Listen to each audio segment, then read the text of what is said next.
Para você que está ligado na Rede Sertaneja, nós estamos aqui ao vivo, trazendo aí as informações e esse novo programa da Rede Sertaneja, que é o Biografia. Nós estamos hoje com uma pessoa ilustre do rádio jornalismo brasileiro, podemos dizer até da TV brasileira, porque esteve na TV até esse tempo atrás, que é a Denise Campos de Toledo. Denise, primeiro, muito boa noite para você e obrigado por aceitar esse convite. Boa noite, Luciano. Boa noite a todos que estão nos acompanhando aí da Rede Sertaneja. Só para retificar, eu continuo na TV, agora TV Gazeta.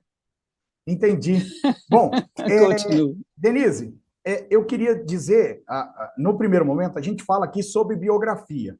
E aí a gente vai falar sobre a questão profissional sua, que eu queria dizer primeiro. Nasceu primeiro a aptidão pela comunicação ou nasceu primeiro a aptidão pelo jornal, pela economia, podemos dizer assim? A comunicação. E é curioso assim que não foi necessariamente comunicação, jornalismo. Eu gostava muito de escrever, né? Então eu tinha muita ligação com isso. Eu gostava muito de literatura. E aí eu fui buscando as opções que eu poderia ser no vestibular, de repente estar relacionado a isso. Aí eu gostava de escrever, eu gostava de história, de ciências humanas de um modo geral, não passava muito por economia ainda nessa época. Agora, o começo foi muito rápido depois de eu me interessar por economia, porque logo que eu comecei a fazer jornalismo, no segundo ano eu já prestei vestibular para economia, né? Eu percebi que tinha que ter uma especialização, e aí, em contato com amigos da área de economia, falei: olha, eu acho que é isso que eu quero. Né? Mas a coisa assim, não daquela economia de você ficar fazendo contabilidade, estatística e gráfico, não, é análise macroeconômica, né? Uma coisa que eu faço muito nos meus comentários, mas que tem necessidade de você entender matemática, né? Mas não que eu goste de matemática, né? O meu lado é de humanas mesmo. É, é, é, mas já existia, quando você fez o curso de jornalismo, já existia essa possibilidade de partir para o lado econômico ou a possibilidade era outra? E outra coisa, era para escrita mesmo ou o leque era maior, podia ser rádio, podia ser TV? Não, era escrita. Era escrita, o início da minha profissão foi escrita mesmo. Eu comecei numa agência de notícia ainda quando eu estava fazendo as duas faculdades, aí juntou a economia, pintou uma oportunidade de estágio, era uma agência muito pequenininha, chamava Multicenter News, que ela distribuía textos, né, de economia para jornais do interior do país todo. Né? Então, tinha uma rede muito grande, era um jornalista que tinha trabalhado na Folha de São Paulo, né, ele chama Mauro Rubens de Barros, né, já não está muito mais na ativa, mas ainda está por aí, e ele me deu muito espaço, né, para eu exercer a escrita e aprender economia lá no dia a dia mesmo, porque aí eu comecei a ser responsável por essa coluna, que era enviada por interior, né, de buscar as informações, de fazer entrevistas, e eu, na época, era muito nova, eu entrei na faculdade de jornalismo com 17 anos, então eu tinha de 18 para 19 quando eu comecei a trabalhar nisso. E aí, quando eu mudei, eu tentei aí, quando terminei a faculdade mesmo, eu queria alguma coisa mais séria, um trabalho com remuneração maior. Eu comecei fazendo revisão no estado de São Paulo, Jornal da Tarde, lá no grupo, e aí eu fui muito rápido para o Jornal da Tarde, porque eles davam oportunidades, né? Você pedia estágio, você buscava ser cobertura de férias, aí eu cobri 2 férias seguidas e já fui contratada aí exatamente na área de economia do Jornal da Tarde, que era muito forte na época, eram aquelas matérias imensas, foi muito legal, um aprendizado muito bom, e eu fiquei no jornal, e eu gostava demais disso. É, é, A gente que é formado em jornalismo, e principalmente para o lado mais homem, ele fala: não, essa parte de economia é mais difícil, é muito número, mexer com números federais, estaduais, seja lá municipais. A visão da economista, da jornalista, Denise, realmente tem isso ou tudo é uma questão de prática? Acho que preconceito, viu, que faz ter essa visão que é complicada a economia. Isso quando você olha os números, acho que as pessoas têm preguiça de entender. É o que eu te falava, eu não gosto de matemática, eu continuo não gostando, fui obrigada a fazer várias matérias relacionadas a isso, escapei das que podia, porque a economia eu fiz na PUC, você tinha uma certa opção curricular lá de algumas matérias, e eu ia muito para teoria econômica, história, né? Era esse outro lado tentando escapar, mas eu escapava de estatística, de contabilidade e tal. Mas eu sempre notei um preconceito muito grande na própria redação. Isso mudou. Ao longo do tempo, eu percebi, principalmente o pessoal mais novo, que está preocupado em investir também. Então, percebeu que tem que aprender jornalismo, e quando você entra numa redação em que cada um vai fazendo uma matéria, muitas vezes você é obrigado a entender quando você vai fazer uma coletiva, senão você não sabe o que a pessoa está falando. Né? Então, você tem que ter um mínimo de conhecimento. Eu vejo hoje que tem muitos cursos rápidos para quem faz jornalismo, para conseguir entender economia, assim como você tem muitos cursos de educação financeira. Não é porque o mundo mudou. Antes você aplicava na poupança, juntava o seu dinheirinho, você tentava escapar da inflação e já estava tudo bem. Agora não, você tem muita opção de investimento.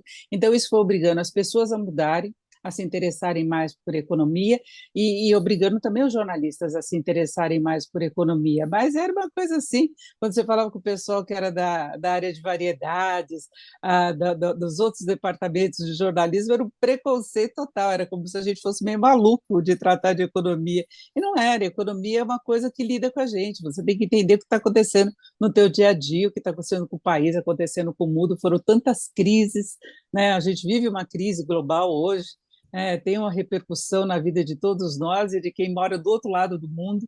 Então, eu acho que é preciso entender, quebrar esse preconceito, você dá uma olhadinha assim.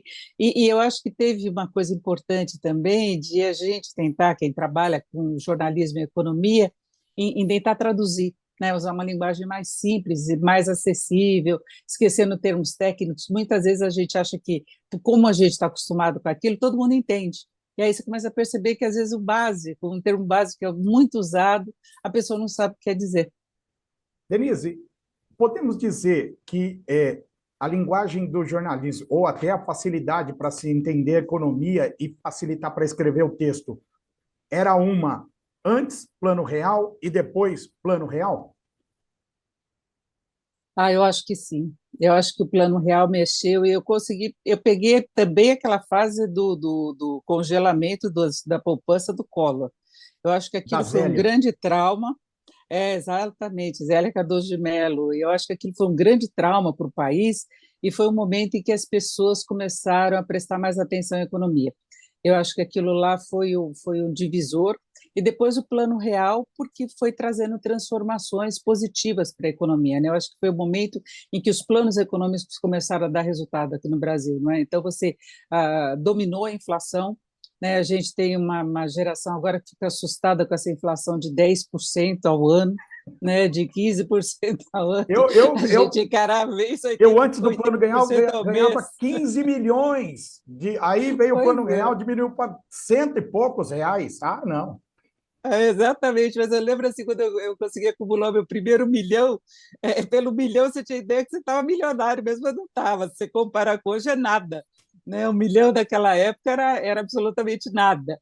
Né? Então veio o confisco, depois veio o real. O real nos obrigou a muitas coisas, tinha o RV, que você tinha aquela tabela de conversão para poder, em determinado momento, você conseguir controlar e fazer os preços caminharem juntos e num ritmo mais lento. Né?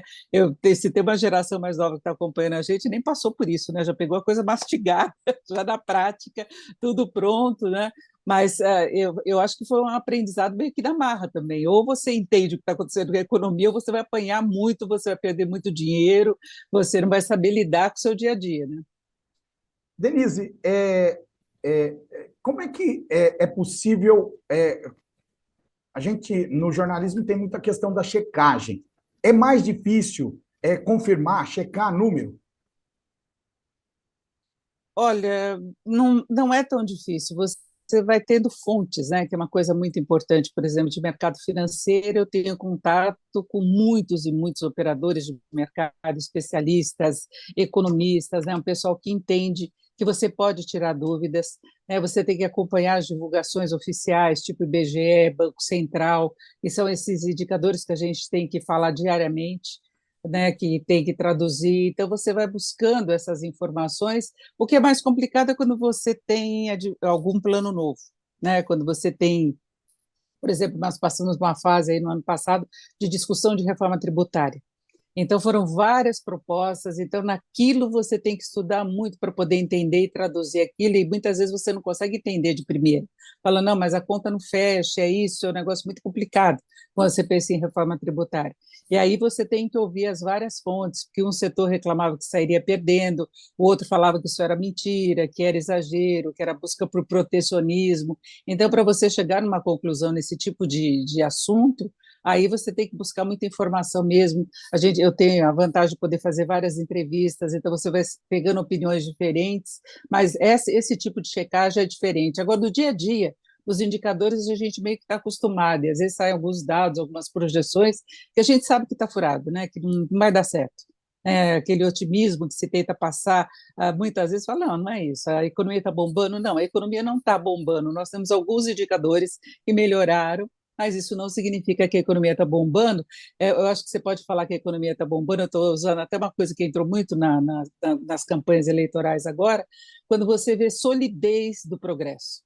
Então, você pode dizer que a economia de fato está crescendo quando ela tem uma sustentação para esse crescimento.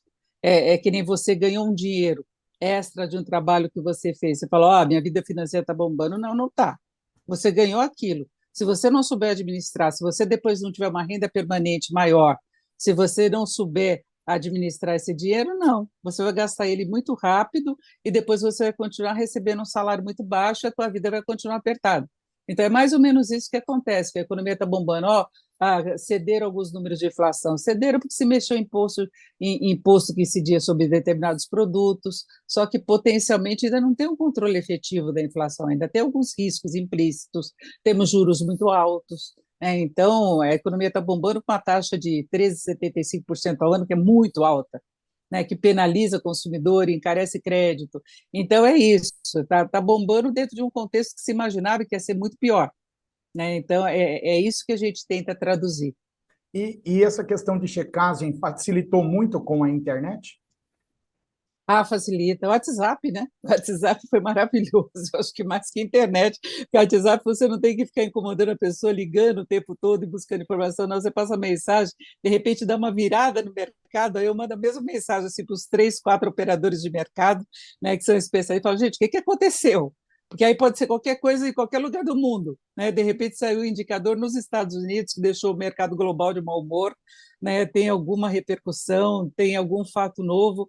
Então, o WhatsApp facilitou demais esse contato que você tem, até com fontes que são muito ocupadas, aquelas que não teriam condição de te atender, não é só pessoal de mercado, não, políticos também, você tem acesso para checagem, equipe econômica, fala, é isso, ok, sim, não, sabe, tem uma facilidade muito maior. Na época que eu comecei a trabalhar em jornalismo, por exemplo, trabalhando em rádio, depois da segunda fase, porque em jornal a gente ficava no telefone fixo ainda, né? Olha que coisa antiga. Você ficava ligando para fazer a entrevista, você ia pessoalmente fazer a entrevista, né? E aí, quando você tinha que se comunicar da rua, imagina, você tinha que pegar um orelhão para fazer o negócio, é uma coisa antiga. Eu peguei aquela transição para o celular, né? Mas nem todo mundo tinha, era mais difícil você conversar.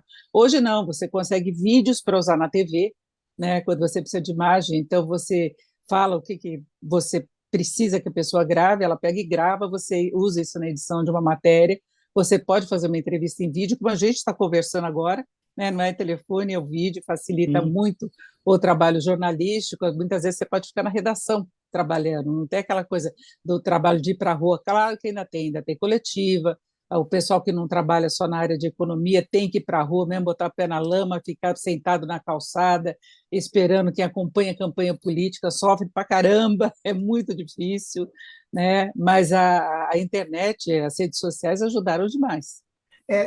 Aí eu volto à questão da redação, porque naquela época era uma. Não sei se na sua época já era briga por computador ou se ainda era tudo na máquina de escrever, né? Já tínhamos, era a transição para computador, mas era aquela época que você tinha que tomar um cuidado enorme, porque o computador apagava, caía o sistema da redação, aí era quase no fechamento. Então, eu tinha mania, assim, para me garantir de imprimir, né, de ter alguma você copie, né? Até hoje ainda você corre esse risco, dependendo de onde você está, dá um pane no sistema, né? Mas pode acontecer, e você perde o texto, né? Então, isso acontece muito, né? De repente dava pane e todo mundo perdia material e ficava perdido, né? Porque não tinha a segurança que você tem hoje, né? De que tem o arquivo que salvava o texto e tudo mais, né? Então, foi um início bem complicado. Bom, Denise, quanto tempo de jornal? Eu Quanto trabalhei tempo no de jornal. impresso? Impresso. Olha, eu fiquei só no jornal. Aí foi curioso, né? Eu não planejei nem para rádio, nem para TV, mas isso aconteceu na minha vida meio por acaso, né? Eu trabalhava lá no grupo do Estadão, que tinha a Rádio Dourado, né? Já tinha a Rádio Dourado e me chamaram para fazer um programa de economia, era o Lucros e Perdas. Então, que eu fiquei exclusivamente em jornal, eu acho que foram uns 3 anos. Aí eu já comecei a fazer simultaneamente o Lucros e Perdas, que era de manhã, na Rádio Dourado, e aí eu começava a trabalhar no Jornal da Tarde às 2 da tarde, e eu acabei saindo do Jornal da Tarde, deixando o jornalismo escrito, quando nasceu minha filha, né? Isso já foi no começo dos anos 90, porque aí o Jornal da Tarde não tinha horário, né? Era uma coisa maluca. Depois você conseguia se estruturar, mas não com um bebê. O Jornal da Tarde era um jornal assim que ele ia até o fechamento, dependendo do que acontecia, até meia-noite e até 1 hora da manhã. E aí, olha, foi com dor no coração, mas eu acabei optando por ficar só na rádio, que era só de manhã que eu trabalhava, e eu fazia um comentário já por telefone, no jornal que entrava às 6 da tarde, e aí eu acabei optando para poder ficar com mais tempo com ela, né, nesse comecinho, mas também não durou muito, porque aí começaram a mudar algumas coisas na Rádio Dourado, e aí eu fui trabalhar com o Boris Casoy no SBT, que também foi por acaso, foi difícil meu começo na TV, olha, quase eu desisti, aquela tensão do ao vivo em TV, e eu não tive um preparo prévio, aquela coisa do nervoso de você entrar, que é uma coisa complicada, sabe, de você tremer, nossa, era um sofrimento.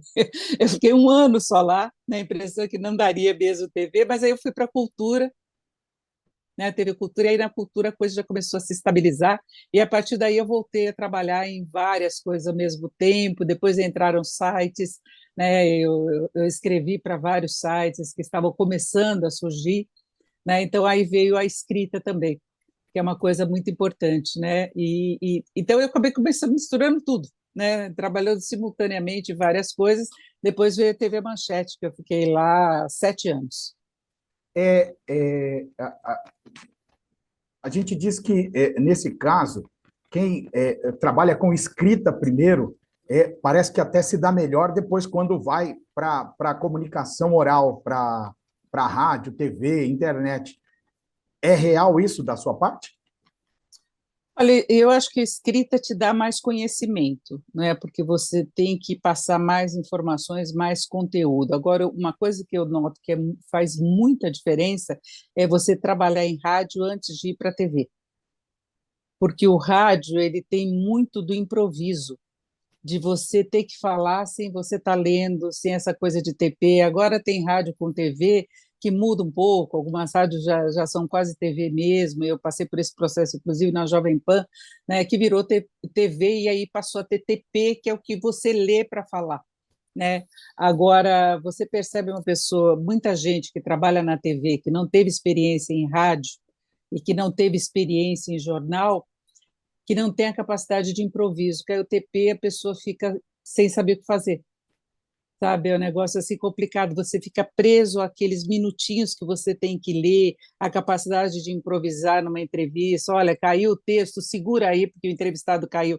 Agora, por exemplo, você tem a conexão na TV Gazeta, cai, você está ao vivo lá com o entrevistado e cai, o que você faz? Você tem que segurar, né? Você não vai sair cantando, então você vai meio que entrando naquele assunto para você segurar a situação. Agora, isso acontece muito em rádio, né? Em rádio você não pode deixar aquele buraco, né? Você deve saber muito bem isso. Você Sim. tem que estar falando, se comunicando o tempo todo, não pode aquele silêncio, aquela coisa, né? Então, vem muito do improviso. No rádio você vai pegando o noticiário, antes você pegava dos jornais impressos, que você recebia tudo, de agências de notícias, depois você começou a olhar através das redes sociais e usar também todos os sites, então ficava tudo aberto na tua frente, você via uma notícia, entrou, você pega e já vai falando. né? Tem uma informação, você recebe uma mensagem pelo WhatsApp de um político, uma informação importante, você vai colocando. Então, eu acho que é importante a experiência de rádio para quem vai para a TV.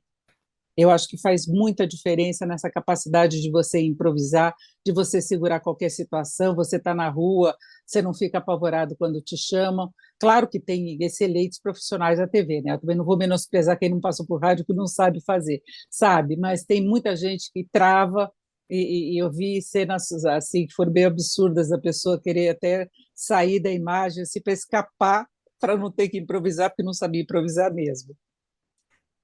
Aliás, nesse ponto, eu imagino que existiu esse sofrimento, como você já relatou. Mas você até disse que não durou muito tempo. Mas, de qualquer forma, ainda dá um frio na barriga, a questão da tela. E tem a outra coisa também, que não se vê a pessoa do outro lado. Mas é o tal negócio, se você embute na cabeça que você está falando para milhares, se não milhões de pessoas, ainda tem aquele frio na cabeça, frio na barriga, Denise? Ah, perdi muito, viu? Tem uma certa emoção quando você está estreando alguma coisa nova, né? Quando é um negócio inédito, assim, dependendo do entrevistado, tem uma certa emoção também contida, né? E é curioso essa coisa, por exemplo, de você ter de ser isento quando você está sendo jornalista, você é isento, mas você é humano, né? Então, muitas vezes você está entrevistando uma pessoa que você é absolutamente fã.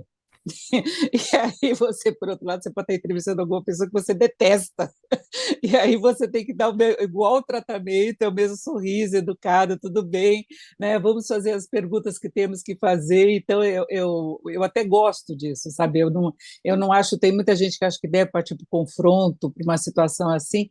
Eu acho que quando você tem uma posição oposta ao entrevistado, você consegue tirar algumas informações dele de uma forma educada, né? Sabe, de uma forma técnica. Eu acho que isso é muito importante, né? Mesmo por mais que você discorde, mas você tem que lidar com as suas emoções, com os seus sentimentos, com o que você pensa em relação à economia, em relação à política, em relação a uma série de assuntos. Eu até imagino, por exemplo, quem cobre a área esportiva, o time perdeu e tem que entrevistar o time adversário, deve ser um sofrimento. Mas é isso, eu acho que faz parte do jornalismo também, você separar o que é você pessoalmente do que é o teu trabalho dia a dia, o que você tem que passar de informação para as pessoas, né?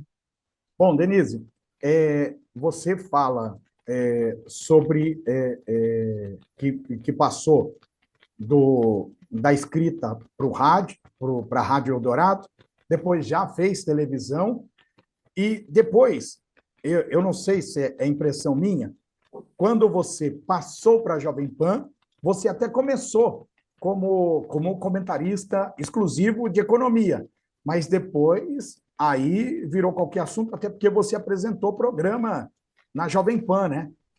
Isso. Como é que foi essa mudança também?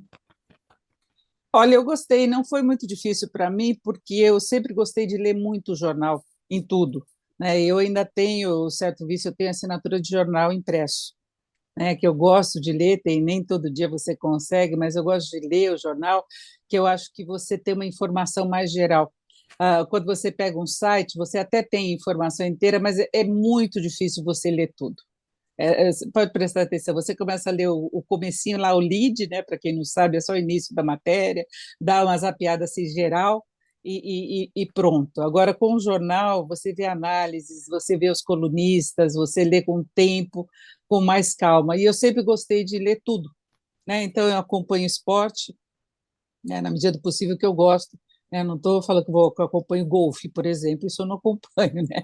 Mas você tem Olimpíadas, né? Campeonato, eu sou São Paulina, torço para futebol, então eu acompanho também, eu gosto de variedades, eu gosto do noticiário geral, eu gosto do noticiário das cidades, a política eu gosto muito, né? Gosto demais de política, então eu acabei entrando nisso tudo, né? Tanto que na Gazeta, e assim, na pandemia eu virei especialista em Covid, sabe? Porque foram muitos especialistas, eu estava trabalhando lá no auge, então nós pegamos muitos infectologistas, secretário de saúde, acompanhamos de perto a CPI, então eu tinha que saber o que estava acontecendo de fato, até para eu poder criticar, o que estava acontecendo, né? E era uma coisa muito séria no mundo todo.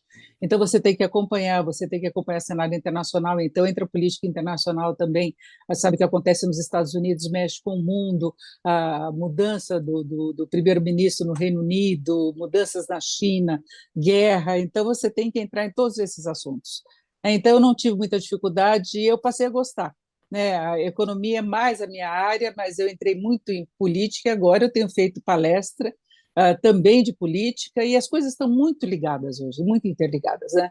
Então, o que acontece na política pode determinar o que vai acontecer em programa econômico, o que acontece na economia pode determinar a percepção da sociedade em relação à política, quem ganha, quem perde, a ciência estava misturada a isso também, gosto de cultura, né? Então, não tive muita dificuldade, não. Eu gostava porque eu participava, né? Então, eu já tinha conhecimento, eu não ficava exclusivamente de economia. Inclusive, o pessoal fica achando que a gente chega em casa e fica só vendo o Jornal Noticiário de Economia. Eu não sou assim. Assisto novela também, assisto filmes, séries, né? E o pessoal lá da Jovem Pan, por exemplo, do Morning Show brincava comigo de uma época que eu estava falando de séries para adolescentes, né? Porque a minha filha me fez ler toda a série. Então, Jogos Vorazes, por exemplo, eu tinha lido todos os livros e quando foi lançado o filme eu fui lá comentar, né? Dar um spoiler do que poderia ser. Então, eu nunca tive preconceito com relação a isso, não. A parte palestrante também, nesse caso, é muito diferente? No seu caso, você também só fala sobre economia nas palestras? Não, economia e política, né? Mistura as duas coisas. Agora sim, também política, até pela experiência que eu tive no Jornal Jovem Pan, que eu fiquei apresentando por 3 anos, né? E na TV Gazeta também, que eu faço entrevistas gerais, e tem muitos políticos, né? A gente entra nas coberturas nos dias das eleições. Então, e mesmo na Jovem Pan, eu já trabalhava na cobertura também das eleições, nas entrevistas sabatinas, debates, tudo isso. Então, agora é economia e política, não é? A palestra é uma coisa que às vezes me dá uma certa ansiedade. Você perguntou da É isso que eu ia ansiedade da perguntar. TV.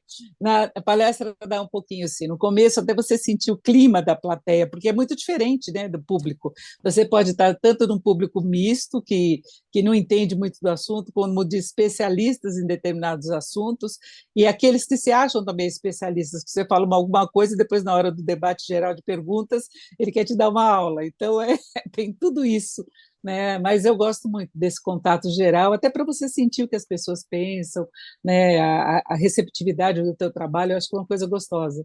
E até porque o público é muito diferente, né? Se ele dá, acredito que é mais com empresários, com gente da economia, e tem gente que também se acha o dono da informação lá, né, Denise? Exatamente, e às vezes não é empresário, são os funcionários de uma empresa de determinado setor, a gente fala muito de perspectiva setorial, né? Entra também o agronegócio, a área imobiliária, né? Muitas vezes você está assim, numa palestra para um grupo de empresários que atuam na área imobiliária, as pessoas que querem comprar o imóvel, então você tem de falar de investimento também dentro de um contexto mais amplo, né, do que pode acontecer, perspectivas aí entre a política, a economia, a análise setorial, não é? E já fiz palestra também para médicos que queriam entender melhor de economia, de finanças pessoais, né? Tem alguns segmentos mais específicos, professores, e é uma troca de informação muito importante. Eu estive agora recentemente apresentando o evento da Associação de Previdência Privada, e eles estão numa fase muito de inovação do setor, de incorporação de novas tecnologias, né? E eu moderei, não foi palestra, eu moderei 3 plenárias que discutiam exatamente essa coisa, incorporação de tecnologia. Olha, eu aprendi muito. É uma coisa assim, foi uma troca assim, foi coisa para levar para a vida, né? O quanto que você tem de se modernizar, se adequar, a quebrar a resistência a toda a inovação que está circulando aí, porque é muito importante para o pequeno empresário, para o médio empresário, para o grande empresário e para o teu dia a dia como profissional. Você não pode ficar atrasado. Então foram especialistas assim tão experientes, que sabiam tanto. Eu falei, olha, foi uma aula a cada plenário. Então, tem muito essa troca também. A gente está hoje, eu estou conversando aqui com você, eu estou na cidade de Manduri e acho que você está em São Paulo, né? E Estou em São Paulo. eu até queria falar nesse sentido sobre essa questão da nova tecnologia, né? A gente está podendo fazer essa entrevista à distância, com vídeo. como é que você já passou por vários processos de modernização? É surpreendente até onde nós chegamos, Denise, em termos de comunicação? Eu acho que sim, se você comparar com o que a gente viveu não tanto tempo atrás, né? Quando você pensa, nossa, eu comecei a usar o celular, parece que faz 10 milhões de anos, e não é assim, né? Há pouco tempo atrás que você conseguia. A pandemia ajudou muito nessa coisa do vídeo, né? Eu acho que acelerou, mas, por exemplo, na Jovem Pan a gente já usava esse recurso, porque a Pan estava começando a virar TV. E a gente já pedia vídeo para os nossos entrevistados, né? Eles apanhavam um pouco, aí mandava por SMS, aí você não recebia, aí você tinha que pedir de novo, aí mandar pelo WhatsApp, era tudo assim. Aí depois as pessoas se aceleraram muito. Eu acho que a pandemia ajudou a gente a dar alguns saltos tecnológicos. Claro que muita gente ficou para trás, a gente tem que lamentar, inclusive, o que aconteceu na área da educação, né? Que nem todo mundo tinha recurso para isso, nem todo mundo tinha o celular, mas eu acho que a gente está entrando numa sociedade muito mais tecnológica, às vezes meio que na marra, que eu repito, deixa muita gente para trás. Sabe, uma coisa que me chama a atenção, por exemplo, é os bancos obrigarem todo mundo a ter aplicativo. Eu resisto muito, até por uma questão de segurança, mas e a pessoa que não tem um bom celular? Sabe, que não tem condição de pagar a internet, e aí chega no banco, você pega um banco público tipo a Caixa, que exige que a pessoa tenha aplicativo, sabe? A pessoa pode não ter dinheiro para pagar aquilo, né? Então, você às vezes é forçado, a mesma coisa que aconteceu com o ensino online, com o trabalho online, que a boa parte das empresas deu até suporte tecnológico para a pessoa em casa, mas muitas vezes era o mesmo computador que você estava trabalhando, porque o filho tinha aula, né? A segurança era zero, né? Porque de repente para pegar o vírus aquilo era um negócio muito fácil. Mas eu acho que o trabalho da gente ficou muito mais ágil, muito mais ágil. Mas assim, se você me pergunta se eu prefiro uma entrevista como a gente está fazendo o pessoal, eu prefiro o pessoal. Sabe, eu acho que Exatamente. interage muito mais, eu acho que rende muito mais a conversa, sabe? Mesmo na Gazeta, a gente tem uma entrevista curtinha de 15 minutos, é muito mais produtivo quando a pessoa está lá no estúdio comigo do que quando está virtualmente. Até para você ter contato no momento que está terminando, olha, é uma última resposta importante, né? Você poder calibrar o tempo, o bate-papo, é diferente. Tivemos que adotar também o sistema virtual por uma segurança na pandemia de isolamento. Então, meses e meses as entrevistas foram só virtuais, né, para proteger a gente na redação e proteger os entrevistados. Então, a gente ficou 100% com as entrevistas online. Mas, agora, na medida que foi voltando, falei, foi uma coisa gostosa, sabe? O primeiro entrevistado, pessoalmente, você fala, tomou vacina? E aí, como é que você está? Já teve Covid? Pode chegar perto, a gente mantinha uma certa distância, assim, mas é muito mais produtivo. Eu acho que tem a conversa ainda é importante. Bom, Denise, só para a gente, já estamos chegando na parte final. É, o, o, Na última entrevista, eu falei com o Joseval Peixoto, e eu queria saber, você já falou de Gazeta, eu sei que você está na capital, o que mais você anda fazendo aí, tanto no jornalismo econômico e seja lá geral, e também em termos de palestra, em termos de trabalho? Olha, palestra, muita coisa, né? Depois que eu saí mesmo da Jovem Pan, porque na Jovem Pan eu ficava o dia inteiro, eu entrava cedo, ficava até 6 horas da tarde, e tinha plantão de final de semana, então eu pude me dedicar muito mais a essa questão das palestras, que eu gosto muito, né? De poder viajar, por exemplo, eu ficava muito amarrada em relação a isso, de poder viajar para o interior, para outros estados, então agora eu tenho mais liberdade nisso em relação ao horário, né? Eu estou no Conexão Nacional, né, na rádio, agora com o Josival Peixoto, como você falou, é a turma antiga da PAN que nós matamos um pouquinho da saudade. Eu não sou uma pessoa muito nostálgica, mas eu fiquei emocionada quando a gente começou a gravar piloto, de ouvir assim, parecia que eu tinha sido assim, uma viagem no tempo. Né, um pessoal que a gente trabalhou 10 anos juntos, estávamos separados já há algum tempo, eu saí da PAN só no ano passado, né, mas eles já tinham saído antes, então quando a gente teve esse contato assim, eu falei, gente, eu estou emocionada, né, quando a gente gravou o piloto, né? Eu escrevo artigos para empresas, né, de análise econômica, inclusive para o mercado financeiro, para distribuir para clientes. Eu faço esse trabalho também. Tem um podcast que eu faço com a Fabi Saad, do Mulheres Positivas, não é? E eu estive agora por 15 dias no canal My News da Mara Luque, eu estava apresentando o café do My News, também foi uma experiência boa, nós estamos vendo se desenvolvemos um projeto por aí, Então é isso, eu estou trabalhando em várias frentes aí, tá muito gostosa essa fase. Que bom. Denise, obrigado pela entrevista, obrigado por essa oportunidade. Agradecer ao Rodrigo também pelo contato que a gente fez para conseguir essa entrevista e desejo sucesso para você. Eu que agradeço esse espaço, parabéns pela programação de vocês, o Luciano, a Rede Sertaneja. Obrigada a todos que estiveram com a gente até agora. Então é isso, quem estiver interessado em ser jornalista, seja muito bem informado, não tenha resistência a qualquer área de atuação, né? O trabalho jornalístico é muito importante, mesmo quando você é desafiado, quando as pessoas acham que você divulga fake news e não verdade. A gente passou por uma fase muito difícil do jornalismo, ser desafiado, ser cobrado, ser acusado de imparcialidade, mas é isso, né? A gente tem que traduzir. A gente não faz parte de torcida, a gente faz parte assim, de quem quer informar o país para ser um país melhor. Né? Então, é isso. E para quem gosta de economia, desarme, né? Baixa resistência em relação à matemática e siga adiante. Dá para juntar duas coisas que, em princípio, quando você pensa assim em termos vocacionais, que parece que são que não tem ponto de contato, mas pode ter sim. Então é isso. Muito obrigada mais uma vez, Luciano. Uma boa noite a todos. Tá certo, então estamos terminando aqui mais um Biografia com Denise Campos de Toledo.